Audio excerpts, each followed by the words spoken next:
तो fantasy sports app हो जाएंगे बैन, जिससे हो जाएगा टीम इंडिया को बहुत बड़ा नुकसान। आमने सामने आ चुकी है बीसीसीआई और सरकार। जी हाँ, आपने ये बात तो जान ली होगी कि अब फैंटेसी ऐप जो है वो बैन होने वाली है, क्योंकि लोकसभा में जो है वो बिल पास हो गया है, जिसके चलते अब जितने भी बैटिंग ऐप्स है उन सब पर सरकार जो है शिकंजा कस रही, क्योंकि इन ऐप्स के जरिए कई सारे लोगों को मानसिक समस्याएं भी हुई, पैसों से भी कई नुकसान हुए। और अब ऐसे में सरकार जो है इन बैटिंग ऐप्स पर, इन फैंटेसी ऐप पर शिकंजा धीरे धीरे कस रही। बिल पास हो चुका है और ये भी कहा गया है कि जिनमें भी पैसों की लेन देन होती है उन ऐप्स को हम लोग बैन कर रहे हैं। इसका असर अब सीधा टीम इंडिया के स्पॉन्सर ड्रीम 11 पर भी पड़ता हुआ दिखाई देगा। हो सकता है कि ड्रीम 11 को भारत में बैन भी कर दिया जाए। जी हाँ, आपने टीम इंडिया की जर्सी देखी है, उसमें ड्रीम 11 सबसे बड़ा टाइटल स्पॉन्सर है टीम इंडिया का।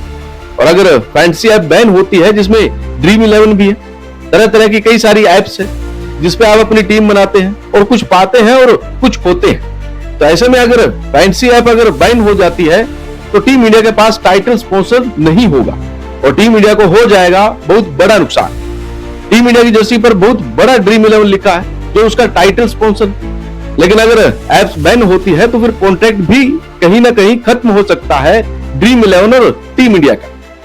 सिर्फ टीम इंडिया की मेंस जर्सी पर ही नहीं बल्कि वुमेन्स जर्सी पर भी ड्रीम 11 है और ड्रीम 11 जो है वो टीम इंडिया का टाइटल स्पॉन्सर बना हुआ।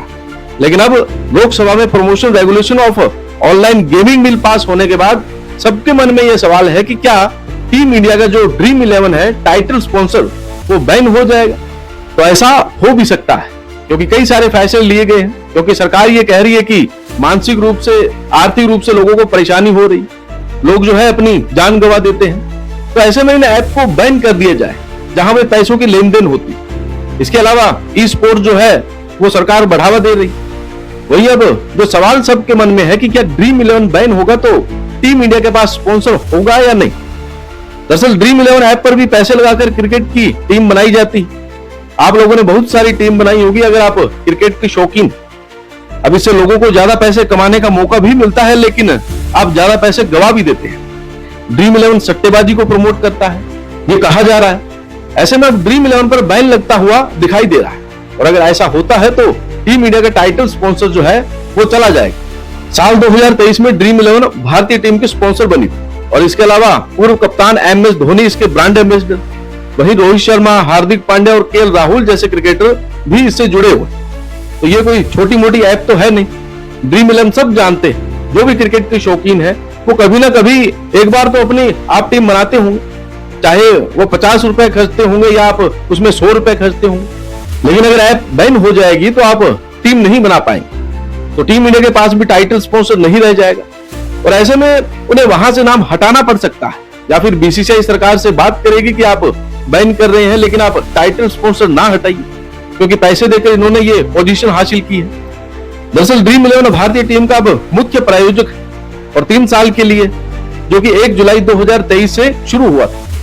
ड्रीम 11 का लोगो जो है भारतीय टीम की जर्सी पर दिखाई देता है और 2026 तक ये रहे।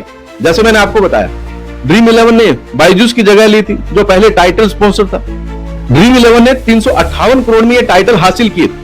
तो अभी तो ड्रीम 11 दिख रहा है, लेकिन अगर ऐप बैन हो जाती है तो हो सकता है कि आपको ड्रीम 11 भी ना दिखे या फिर बीसीसीआई जो है वो सरकार से बात करे कि ऐप बैन हो रही है लेकिन आप नाम जो है वो ना हटाइए, क्योंकि दुनिया भर में ऐप चलती है। लेकिन भारत में अभी फिलहाल ऐप बैन होने पर जो है वो कार्रवाई शुरू हो गई, बिल पास हो गया है। आपकी इस पर क्या राय है, कमेंट करके जरूर बताइएगा।